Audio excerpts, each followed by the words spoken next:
He's going to talk to us today about slips, trips, and falls prevention. And if I can click this button. Just looking for the ball. There we go. That work? I hope so. And while you're bringing that up, Debbie says that she's, whoops, I lost it. She says the snow doesn't wear out, it just blows to the east.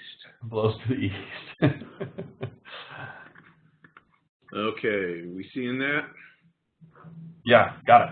Okay, excellent. So, Jason talking about seasonal changes, and this is a good one to talk about. Slip, trips, and falls, it happens all the time. It happens year-round, but we especially have problems that we see coming into the winter. And so we'd like to just remind you of some of the issues that we need to be looking at, not just individually, but organizationally when it comes to preventing slips and falls. This is something that's, pretty common. Who hasn't fallen down? I mean, we've probably, every single one of us fallen down, probably multiple times. Hopefully we haven't hit our head too many times when we've done it, but when we fall down, usually there's some common denominators going on. What's happening when you fall down, or what are you doing right before you fall down? And if we can think back at some of these things, we can probably, start to anticipate what are some of the issues, it could be something to do with your physical condition. It could be you're tired, not paying attention, uneven surfaces. I mean, there's all sorts of things that can contribute to slips and falls. And it's something we really need to think about it, because it is a significant problem, as I'll show you in a minute as we talk about, what is the scope of the problem that we have with slips and falls. But we have some goals today. We want to talk about, what is the cost of slip and falls. It's a significant issue. There can be high severity, and it can be a lot of frequency that we have with this. What is a slip, trip, or fall? How do we define that? Understanding what it is can help us prevent it. Where do they happen? What are the risk factors involved? And most importantly, what do we need to do for prevention? And it's not just a work comp issue, but we have some very significant liability exposures too when it comes to slip and falls. So a lot of what I'm going to talk about today is going to be focused towards the work comp side, preventing employee slips and falls, but also, we recognize that it's a significant exposure for anybody on your property that may trip or slip and fall while they're doing that. So let's kind of look at, what is the problem? What's the scope of the problem here? Yeah, Jason.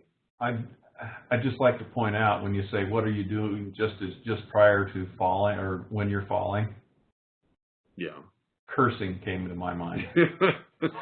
That's as you're falling. That's not right before. That's when the ground's coming up to meet you.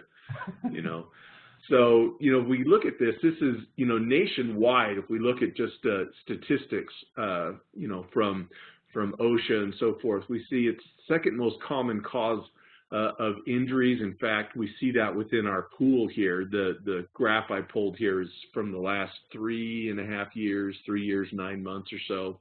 And we see we've got about almost 800 claims in our work comp pool in that 3.5 years for slip and fall. So after strains, it is the most common cause of an injury. Nationwide, about 17% of all disabling injuries are from falling, and about 15% of accidental deaths come as a result of a fall as well. The average cost of a fall, about $28,000. Of course, for us at the trust, it's not quite that. We have about $6,400 if we look at the last 3.5 years and divide it out. Average cost per slip and fall work comp claim, about $6,400. However, you add it all together, you've got, almost 800 incidents over, almost 4 years, and we're talking about close to $5 million that all of you, have had to pay out to cover the cost of that. And remember, we're a pool. And, we share the cost of our risk. All of you that are on board with us today, in addition with, 400 or 500 other members, are sharing this cost. But that's a significant cost. We can see there's quite a bit more on the frequency when it comes to strains. But if you look at the overall cost, we're about $6.5 million over the last 3+ years on strains and $5 million on slip and falls. So it really comes, you know, close in the same neighborhood when we talk about the overall cost that we are all covering together. And so it's really important that we look at what we can do individually in each of our organizations to try and prevent these things from happening. Some of the most common injuries that we're going to see from a slip and fall are musculoskeletal disorders. So a big one is going to be rotator cuff. And, you know, you've probably heard us talk about that quite a bit in different webinars and different trainings over the last couple of years about the increased frequency of claims for shoulders. We see a lot of shoulder surgeries happening, and they're very expensive. A rotator cuff surgery can get darn close to $100,000, you know, on a work comp claim. By the time we figure in the benefits, there's long recovery times, and the cost of the surgery itself. So right there alone, you know, we see a significant issue. Sprains and strains are common as well, but we also have head injuries and brain trauma. I remember when I first started working at the Trust almost 11 years ago, one of the most significant claims at that time was someone who, you know, had slipped and fallen in the snow and the ice and hit their head and had an extremely severe brain trauma. And so, you know, that's something that can be life-altering or life-ending, and we want to really be able to control that.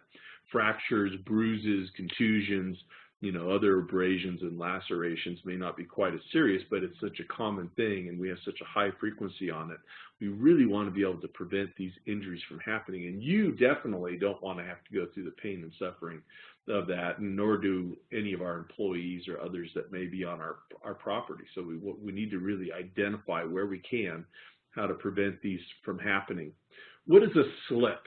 Okay, so we talk about slips, trips, and falls. Of course, they all kind of result in a fall, but slips and trips are a little bit different. So let's kind of talk about what these definitions are. A slip, obviously, is when we have too little friction, or the coefficient of friction between our foot and the ground is too little. We lose traction, and between, you know, our foot and the walking surface, and that results in a sudden movement, which can result in a loss of balance. Catching yourself in that slip, you may not go to the ground, but you can still experience a severe strain or sprain, just, you know, as, you know, your legs slip apart suddenly and you contract your muscles to try and stop that fall. You know, we don't even have to go to the ground to get a severe injury from these slips. So slippery surfaces, obviously something we need to be careful about. You know, I mentioned the coefficient of friction. You know, that's a measurement we can actually look at on a given surface, you know, wet or dry, you know, to get a measurable number on how slippery that surface may be. So the coefficient of friction is the ratio between the force necessary to move an object on a surface horizontally, you know, and the pressure it takes to move that object, you know, horizontally across that surface relative to, you know, the weight of that object. And so, of course, the higher the number, the closer to 1, you know, the more traction we have on that surface. The lower the number, the slipperier that surface is going to be. And we'll talk about that a little bit as we go through here. Trip, you know, what is a trip? Generally that happens when your foot or your lower leg hits an object and stops your foot or your leg suddenly, but your upper body continues to move with momentum forward, resulting in a loss of balance and a fall because your foot, you know, suddenly has too much traction. That can happen. We trip because, you know, our foot catches on something. So it's almost the opposite of a slip, but the result, you know, is the same either way. We wind up going to the ground. You know, stepping down to a lower surface, you know, a change in the surface height, all sorts of things can contribute to a trip. And so we want to be looking for slippery surfaces, but we also want to be looking for surfaces where we can have that, you know, sudden stop in the motion of our lower body relative to our torso, you know, and losing balance and falling over. And of course, a fall is what happens from either one of these. And of course, that's a downward movement. Typically, it's something that happens pretty quick, pretty fast, and without very much control. You know, generally, hopefully, we're aware enough to try and protect ourselves, and you can do some things in a fall to protect your head.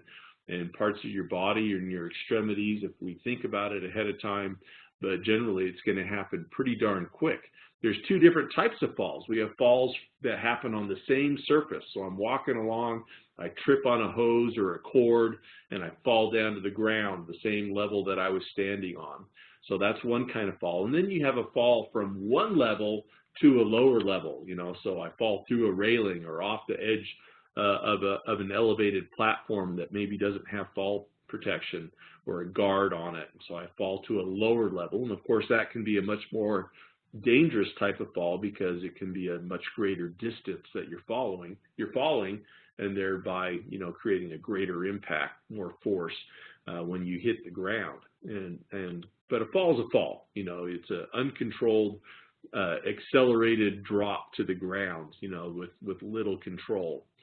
So what causes these things? Things that we want to be looking for. First of all, with slips, you know, we may have a wet surface. Granted, on most surfaces, you get them wet, that decreases your coefficient of friction just because it's wet there. But also, you could get mud on the ground, grease and oil on the ground. Sometimes it's dust. You get a lot of sawdust or other dirt and dust on a surface, especially if it's a highly polished surface or a smooth surface. That dust can, you know, reduce your friction that you have on the ground. You know, it could be, you know, the source of your oils could be from food, it could be petroleum products, all sorts of things. So with cleanliness of the surface, obviously, is a huge factor when we're looking at this. But, you know, it may not just be the cleanliness of the surface. You know, it could also be the type of surface itself. You know, so you may have a dirty, dusty, muddy surface that gets slippery, especially if it's wet. Or you may have a surface like this highly polished stone floor, or, you know, a laminate floor, or, you know, something that has a really smooth surface that's just really slippery. I remember when I was a kid, I used to love in my stocking feet to go running, you know, through the hall in our house where we had some tile and see how far I could slide in my stocking feet, because of course that floor, you know, was really smooth, and my mom would wax it and get really slippery. But I remember even in school doing that also, you know, down the hallways, you know, because they'd have those really polished, and the janitor was always waxing that floor, and so it was really shiny, and it would be really slippery as well. And there's a lot of areas where we still see a lot of these types of floors that are highly polished or that we're maybe using wax on.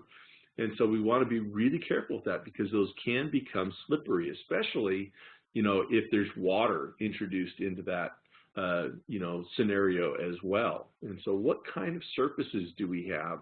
What kind of contaminants are we getting on these surfaces, are things we really need to think about. And it's something we need to think about from, you know, our maintenance and housekeeping staff perspective. You know, how do we maintain these surfaces, but also make sure that they're not going to be too slippery, or that they aren't going to have excessive trip hazards in there that we have to deal with. Other causes of slips could be a sloped walking surface. Lots of times we'll see people, a claim will happen because they're walking on maybe some grass, some wet grass that's sloping, and that's really easy to lose, you know, traction there and go down. Loose, unanchored rugs or mats is another real common one in entrances, you know, in the doorway, on stairs, you know, where we have some runners or some mats where you've got an edge that comes up, that can create a trip hazard. Sometimes those mats, if there's really a slick surface under them, you know, just like a piece of paper on the floor can create a slip. So we need, if we're using rugs and mats and walkways in front of doors, you know, we need to make sure that they're anchored well, or that they have good contact between the mat and the floor underneath them that'll keep them down and keep them from sliding. Loose floorboards, shifting tiles, you know, if we've got some damaged floors, you know, muddy shoes or grease on shoes, especially when you're going from a shop inside onto a different surface, you know, that can be a problem. Ramps, you know, gang planks without skid or slip resistant surfaces, obviously can be a problem. Entering vehicles and equipment, you know, or exiting vehicles and equipment. So I've got wet or muddy shoes and I can climb in the steps into a piece of equipment. That can become slippery, especially if we don't have, you know, some grip tape or something on there. Loose, irregular surfaces. We see this a lot in parks, and if you've gone out with us when we're doing a SAR, sometimes we'll be walking around in the grass and we'll you know, there'll be a little indentation where, you know, there's used to be a tree where we pulled a stump out or something, and we'll say something about it because you have that unexpected change of level, even if it's just a couple of inches, that can easily trip somebody up. And so, you know, we need to be evaluating our areas, you know, for these types of problems and make sure that we have a plan to either to fix them, address them, you know, or in the case of weather hazards, you know, what are we going to do during weather events to make sure that we're controlling that possible slip hazard or those trip hazards that may be something that's predictable when weather changes, for example.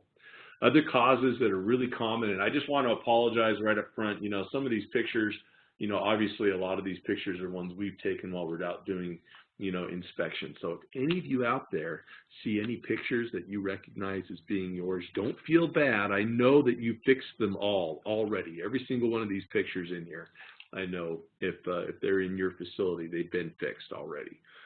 So don't anybody feel bad. Real common causes, though, are we see these cords in office spaces. Lots of times, especially if we're in older buildings, we don't have sufficient electrical outlets and we wind up stretching cords from one side of the room to the other. That's definitely something we need to be looking out for and finding a solution for. The solution isn't an extension cord. The solution is getting a power source where we need it, you know, or moving the equipment near the power source so that we don't have to stretch these cords across the floor. You know, clustered obstacles in aisles or walkways is another common one that we see. Open filing cabinets and drawers, especially when they're down low. You know, we mentioned, you know, the doormats and things that you have an edge that can roll and catch people. We want to be looking for those and find ways to keep those down. Irregularities in walking surfaces, even in buildings sometimes. I've noticed walking on a carpeted surface, I can feel an indentation in the floor underneath, you know, where maybe there's a junction box in the floor or something underneath the carpet, you know, and that can, you know, result in one of those unexpected, just minor little changes in elevation that can still cause someone to trip up. Also, doorways, thresholds, and gaps on stairs and doorways are things to be aware of. Missing and uneven floor tiles can create those trip hazards.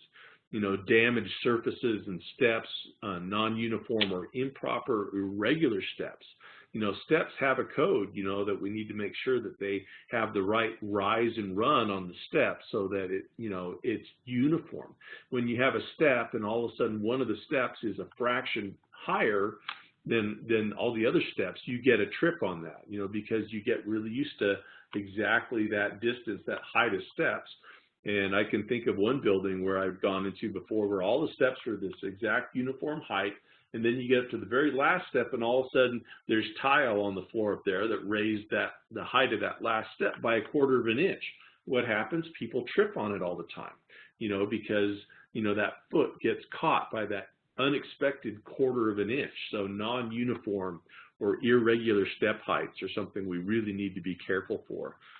Shallower tread depths also can cause, you know, trips or falls, especially, you know, when someone steps onto a stair that's not as deep as they, you know, expect it to be, and they can lose their balance on that, or other irregularities in those steps. And we see this a lot in homemade stairs or things that are added after the fact, or really old stairways sometimes, you know, where they're accessing a space that you know, wouldn't meet today's codes with those steps, and we need to think about, you know, controlling that hazard. Debris that is in the area, whether it's outdoors or debris from work that's happening indoors, you know, is going to cause trips or slip hazards. You know, cables, pallets is a big one we see. How are we going to store pallets? You know, when we empty those pallets, if we leave a single pallet laying down flat in the middle of an area where people are walking, that's a trip hazard. But we don't want you leaning up against the wall either, because it can fall and hurt people. So, you know, where are we going to store these things or stack these objects so that they're out of the way, so they're not in a walking surface? You know, so that we have well-defined walking surfaces that are maintained safe.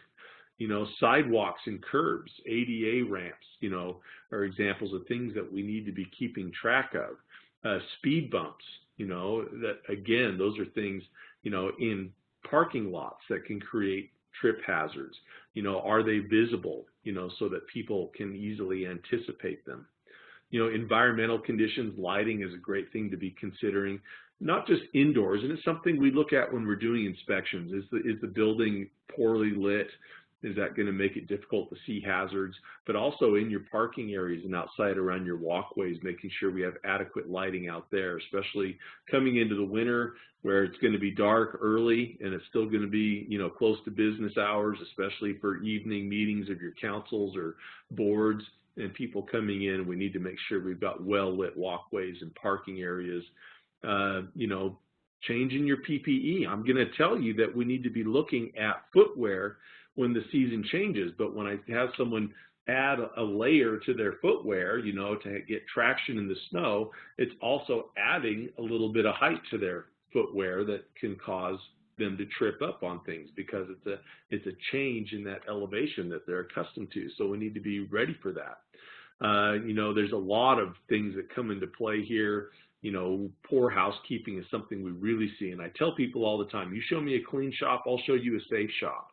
If we have things put away where they belong off the floor, we're not going to have these unintended objects or obstacles on the floor that are going to trip us up.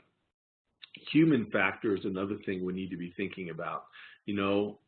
I have, people ask me if I like my iPhone 6 Plus because it's huge. And I'm getting to the point, with my weakening eyesight and my old age, I gotta have that big phone to be able to see, but also at the same time, as our eyesight changes with age and other things, then, that makes it more difficult to see things, and you may get more tripping that happens because of change in eyesight, other physical changes in physical condition, and fatigue, or, how fresh you are can result in falls as well. If I'm really tired, the end of the day, I may be dragging my feet a little bit more, and then I'm more likely to trip on something. Stress or illness can do the same thing. Medications, alcohol, effective drugs, whether those are prescription or otherwise, can result in physical changes in our, physiological changes that can make us more susceptible to a fall. Other things, that happen a lot, when we talk about that eyesight, is I got to be able to see where I'm going. We see a lot of falls that happen while people are carrying a load, and if I'm carrying a bunch of boxes that are blocking my vision, I'm much more likely to have a fall. So, we need to look at these situations where people are using their bodies, for material handling, making sure that we can still see where we're going.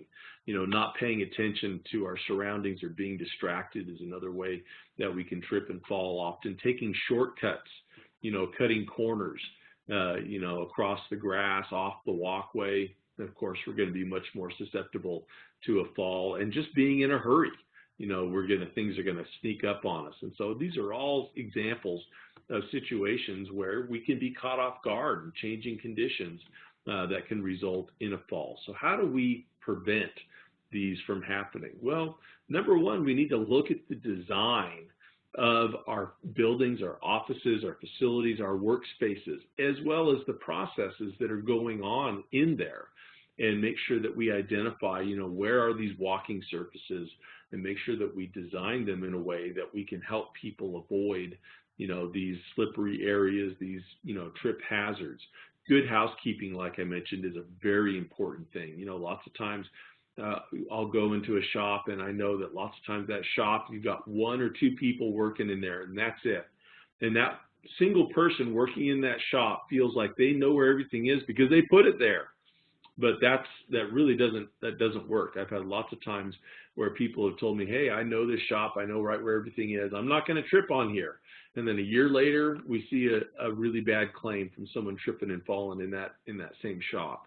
So regardless of whether you got one person working in a facility or 20 people working in a facility, we need to make sure we've got good housekeeping, safe walking practices, making sure we're wearing the proper footwear for the space and for the work that we're doing. And other things that we can also do is learn about, falling. If I am falling, what can I do during that fall to help protect me from a more severe injury? So workplace design, proper maintenance of the facility. is a good starting point, you know, and maintaining those surfaces, keeping them clean, looking for problems with the surface that could contribute to a slip or fall and finding ways to avoid that. You know, understanding that there is a place for everything besides the floor, okay? Or, you know, worst case scenario, if it has to be on the floor, let's get it to the edge, you know, by a wall, but not in the area that we're walking around in. So as much as we can identify a home for things off the floor, we're going to be avoiding that potential for slip fall. So that has a lot to do with you know, workplace design. You know, do we have adequate shelving and places to put things, or are we just spreading them all out over the floor because there's no other place to put them? Non-slip surfaces, I think, is another thing to really think about in, you know, maintenance, and I'll talk about that in a second, making sure that we're catching leaks of petroleum products, lubricants, and other things so that they're not collecting on the floor. You know, marking transition areas. Lots of times you have a change in height in your shop, you know, or someplace where there's a step or stairs, and making sure that those changes are visible are things we need to be thinking about. You know, slopes and heights, you know, are we providing proper fall protection? You know, and are we avoiding walking on steep surfaces where possible and having that adequate lighting? You know, snow and ice is a big thing. I know my friend who owns this picture has done some things to fix this and address the potential for slipping and falling. But you can see, you know, you got a walkway here with a downspout. So you're going to get water when it's melting, and it's going to freeze overnight in that spot. You know, we need to make sure that we are attacking this and staying on top of it so we don't have this fall. And is there a way that we can remove that hazard in the first place? You know, can we, you know, channel that downspout someplace else away from a walking area? Another thing that's really important that we want to remember is the importance of keeping track of our maintenance, especially coming into the winter with snow and ice removal. And we've talked about it before, but snow and ice removal logs. You know, when did you shovel the walkways? When did you put out ice melt? Make sure that you have a note of that, because, you know, when we have that record, it proves our due diligence. It proves that we are doing, you know, what we need to do to keep that walkway safe. When it's snowing, when it's freezing outside, you can't help it. Mother Nature's there, and it's going to get slippery. And people who live in areas with cold winters, you know, should be prepared for that and anticipate that. But we do have a responsibility. So being able to document our efforts always, you know, is a great plus, especially if we have to defend a claim. You know, if we just shoveled the sidewalk 15 minutes earlier, but it was snowing and someone came and slipped anyway, you know, it's really helpful to be able to have that document showing, hey, we shoveled this sidewalk and put out ice melt, you know, just 10 minutes or a half hour before this incident happened. You know, what more can we do? And it really helps protect us. Think about not just your walkways, but your parking lots. It's surprising, especially on a work comp situation, how many of these rotator cuff injuries we see happen from slipping and falling on ice in the parking lot. So we need to make sure we're not just doing adequate snow and ice removal on the walkways, but everybody who parks their car has to walk in that parking lot as well. People slip and fall. When you slip and fall, what happens? You put your arm back to try and catch you or stop your fall, and that's when you get that rotator cuff injury, you know, that tearing in your shoulder, because you got a straight arm back there that you're falling onto. So that's definitely something you want to avoid when falling, and we'll talk about, you know, how to fall here in a few minutes. So, but, you know, think about all those walking areas and making sure that we have a good plan to address those and that we're keeping documentation on that. Again, just housekeeping.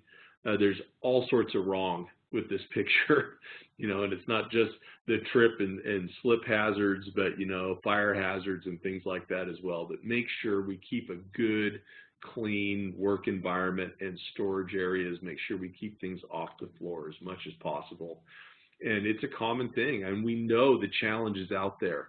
You know, the one thing we run out of is place to store things.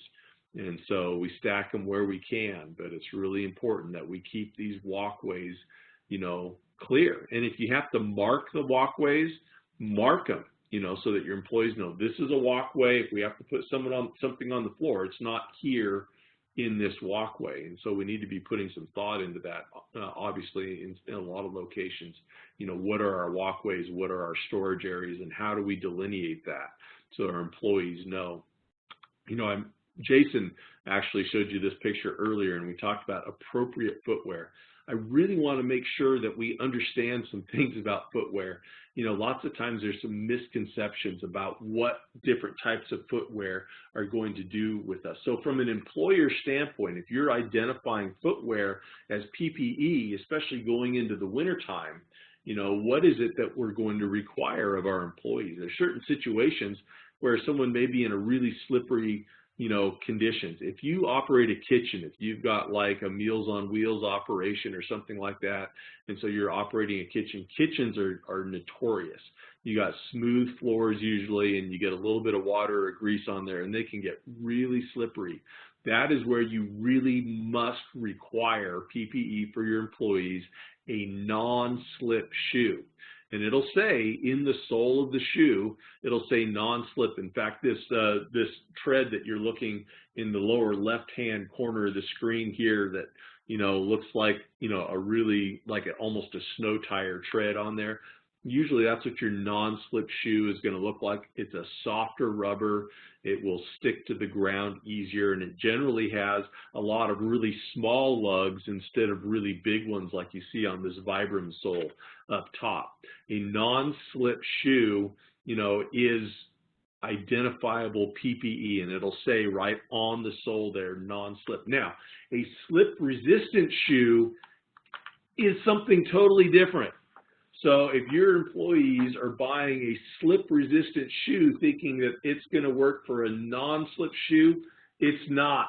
In fact, the slip-resistant doesn't really have, that's something that's more of a manufacturer-identified thing that they stamp on there. There's not a clear definition of what a slip-resistant shoe does for you.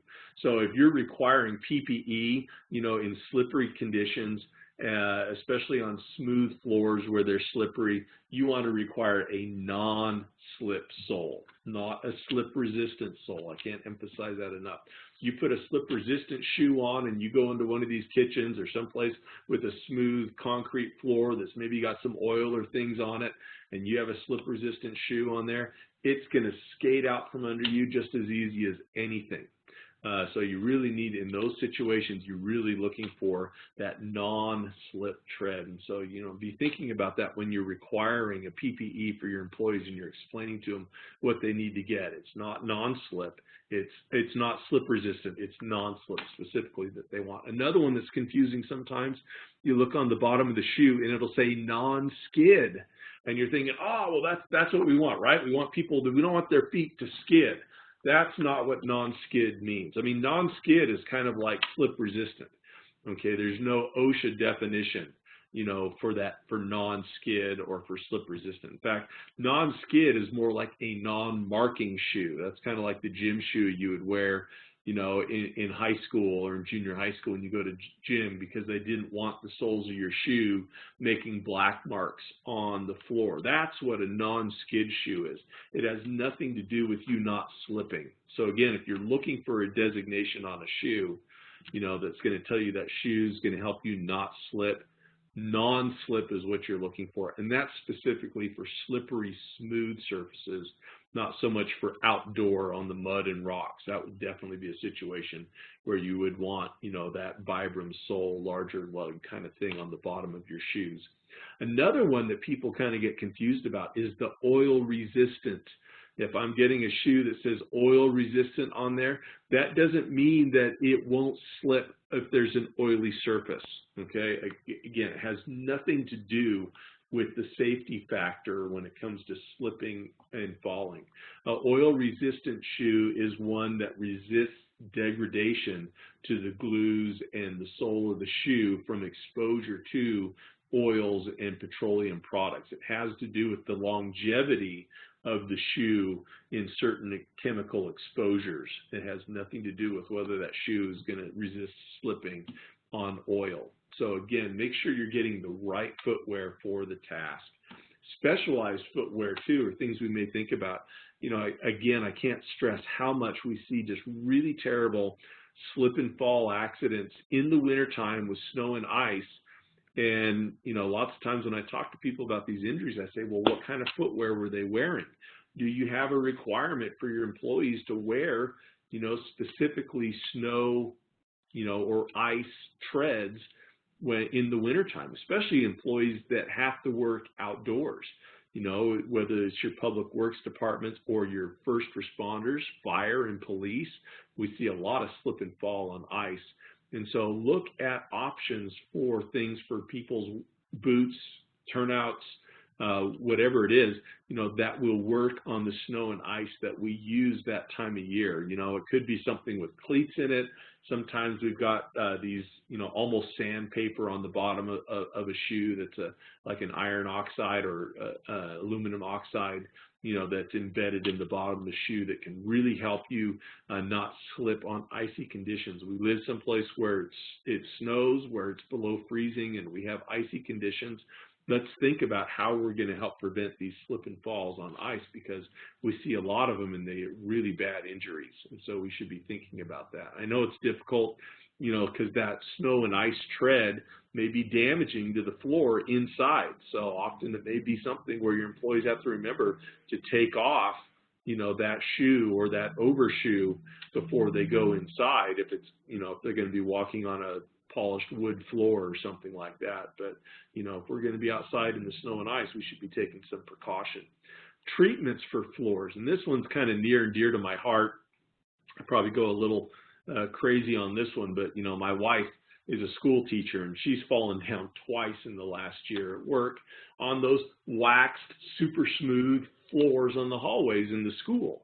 And to me, it drives me crazy, because I think about the administration at the schools, and I'm like, if I had an employee that had fallen twice, and it's not just her, it's other employees too, I would look at the situation and say, hey, how are we going to prevent this? There are things that you can do with these highly polished floors to increase the coefficient of friction.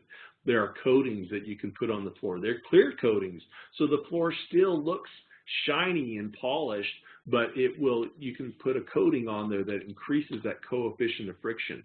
And so you can Google, you know, non-slip coatings for your floors and see what you come up with. I don't want to endorse any specific product, but I have seen things like Slip Doctors and some others, you know, the products that do amazing things on increasing your coefficient of friction on smooth, polished floors. You can get rubberized coatings, you know, depending on the application. Mats and runners, we talked about those being potential dangers, but also, you know, in the wintertime when there's a lot of water coming in from outside and other things like that, those are some of the best solutions to help control that situation as well. You know, putting grip tape on, you know, steps and stairs, you know, in areas where they may be slippery, may be another option that, you know, we want to look at. I mentioned how to fall. And so let's just kind of talk about this real quickly. You know, if you know you're going to fall down, and this is a training we should probably talk about with employees too, there's some things we can do to minimize the potential of serious injury. You know, number one, I want to protect my head. I don't want to fall and hit my head, but we talked about those shoulder injuries. So I want to be really careful about sticking my arms out straight to stop my fall, because, you know, that may help me protect my head, but it puts a lot of stress on my shoulder, and we see a lot of injuries from that. So number one, if you feel yourself falling all of a sudden, remember to keep your head up. You know, and instead of putting your arms out straight with your elbows locked to hit the ground, keep your elbows still bent and try and hit the ground when you get down to the ground. That way, you know, you don't have this straight strut that's going to jam all that force all the way up into your shoulder. Never lock your elbows, you know, when you're falling down. Also, when you're falling, breathe out normally as you fall down. You know, fold yourself up, you know, tuck and roll. Is a good thing, and also try and go to one side or the other. So if I can tuck and roll to the right or to the left, avoid falling straight down on my tailbone, for example, you know, that can help reduce that impact to my musculoskeletal issue when I fall. So just kind of remember that. Keep your head up, protect your head, but don't lock your joints, and try and tuck and roll, preferably to one side or the other. to help you prevent really serious injuries if you do fall. We see a lot of hazards when it comes to manhole covers, floor openings and things. We need to make sure that we're training our employees to make sure that these things get covered up. Don't leave manholes open. We've seen, especially in a lot of plants and facilities, where the manhole accesses a serviceable area that we need to get to, or we just leave that thing open. That's a bad idea. If it's got a manhole cover on there, or a floor, some sort of, opening in the floor to access something, that has got to be protected all the time against people falling in there. Aisles, we mentioned this a little bit already, but if it's a problem, make sure you identify your aisles, and mark them. Make sure nobody's stacking anything in them, and we keep these spaces clear and safe for walking. Again, looking around your work areas for loose objects and cords and things that we stack on the floor in areas where we also know people are going to be walking, that has to be addressed. We need to find a way to engineer away that hazard. Let's not just try and say, well, let's make sure people see it and they're aware of it. No, we need to engineer away that hazard if we know it exists. Same thing with mezzanines. We see a lot of these mezzanines, where we've got an elevated surface. And here's a really great example of the thing we see a lot. We build some storage space in the shed, and then we have this mezzanine, and then there's no fall protection around it. So we really need to make sure we have compliant railings around these mezzanines. If you are storing stuff up there, we know your employees are going to be getting up there. It's over 6 feet off the ground. We need to make sure that we have good fall protection for that. Floor openings as well, like this service pit here. I know that, this city has this covered, and this is taken care of now, but you may have your one mechanic in this shop, and he knows where his pit is. He's not going to fall in there. Well, probably not, but you never know. Other people who may happen to walk into that area may not be expecting this big open pit in the floor. We need to make sure there's chains or guards around that, or that it's covered. Wall openings as well. This particular wall opening here, I know is now permanently, locked off so that people can't accidentally walk out a door from the second floor into nothing. But, if you have things like this, we need to be looking at those and make sure we identify them and protect ourselves. Again, stairways, we have to make sure if we've got, more than 4 risers, we need to have a handrail on there as well. And like we talked about in our 3 points of contact presentation, you got to use that handrail. There's a handrail there, put your hand on it, and if you do trip or fall, that can really help you catch yourself so that you don't hit the floor hard or even hit the floor at all. So, make sure we've got stairs that are properly constructed, but that we have handrails and that we use those handrails. Another thing real quick we want to throw out there is your sidewalk programs. We mentioned that this is also a huge liability issue. We need to make sure we have good inventories of our sidewalks and that we perform regular inspections. And I know it may not be something you can do every year. You can't go through and fix every problem with every sidewalk every year. But if you have a schedule, say a 3-year schedule, or a 4-year schedule for inspecting and repairing and prioritizing repairs to the sidewalks, then at least if we have a plan, we can prove that we're doing our due diligence. And as budgets allow and as time allow, we're getting to it and we're fixing them. So if you've got sidewalks that have, lifted joints and other things like that, we need to make sure that we're, one, identifying them, that we're prioritizing them, we're putting them on a schedule to get them fixed, but also make them visible.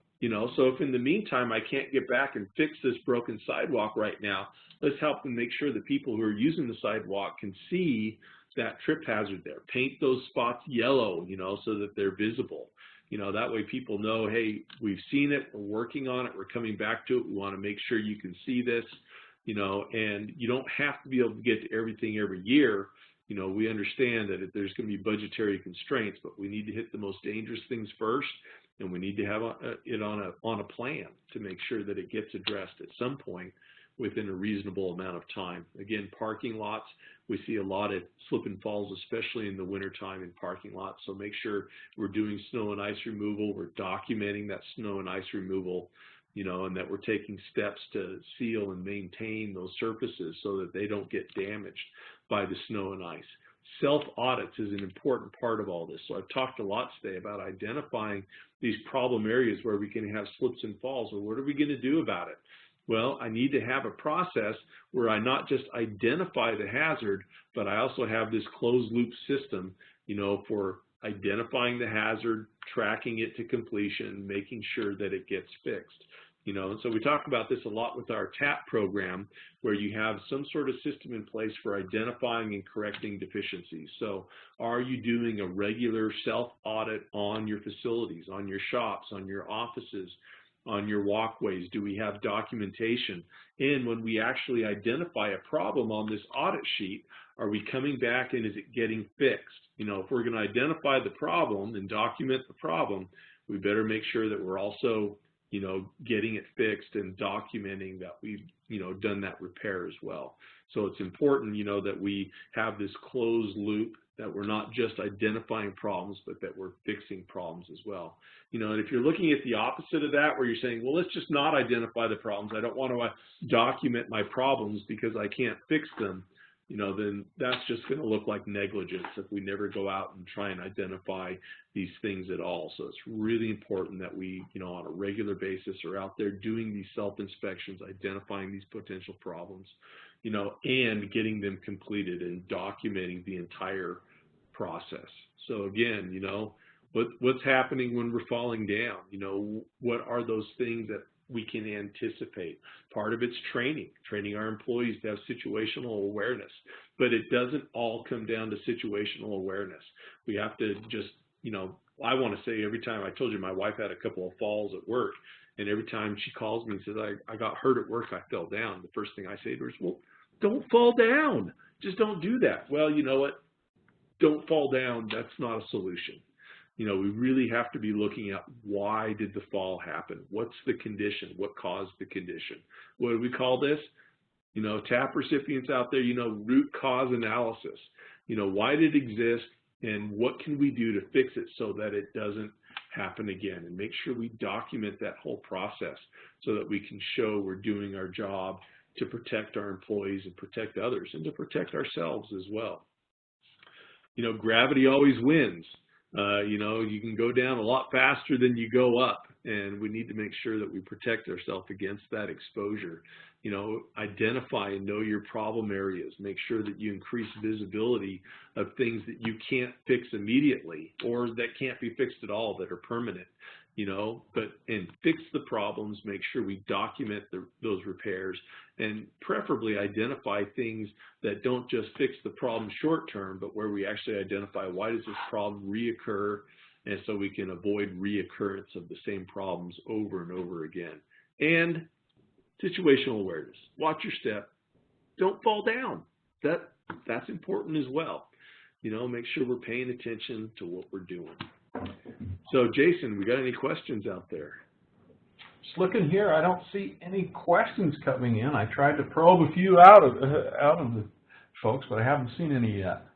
Great, comprehensive coverage of this topic. Important topic. You know, it's always hanging out there. You know, we definitely look at sprains and strains, but this one is there, and it has the potential to be. A really serious thing. One of the worst injuries I've dealt with through my career was just a simple slip and fall. Guy walked out, there'd been a cold evening or a warm day the day before, it melted some snow and ice, and then we had a dusting of snow, and it resulted in a super slippery surface. The guy landed on the back of his head, and to this day has a serious brain injury, and it's just not the same. So. You know, we look at it from the pooling, you know, perspective. That's about just in the Utah Local Governments Trust work comp pool, not talking about liability claims or any of that. Just in our work comp pool, it averages out at about $1.3 million a year just for our little pool here.